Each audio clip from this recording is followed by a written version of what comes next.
wararka ka imaanaya magaalada Muqdisho ayaa sheegaya in beegsi gaar ah lagu hayo nabdoonada beesha degta deegaanka Baxdo ee gobolka Galgaduud halkaasoo dhowaan lagu laayay xubno shabaab ah kadib markii ay weerar ku soo qaadeen deegaankaasi.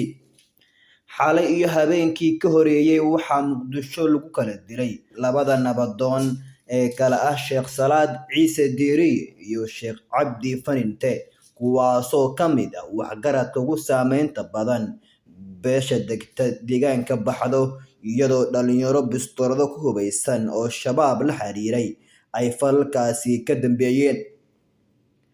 Qaar ka mid ah ehelka labada nabdoon ayaa beegsigan gaarka ku ah beesha reer Xaaji Saleymaan ee Habargidir sabab uga dhigay culays lagu saarayo inay isdhiibaan kooxaha hubeysan ee amniga Baxdo mas'uulka ka ah iyadoo haatan la bilaabay in amnigooda il gaar ah lagu hayo waxgaradka kale ee caasimadda ku sugan ee deegaanada ka soo jeedo.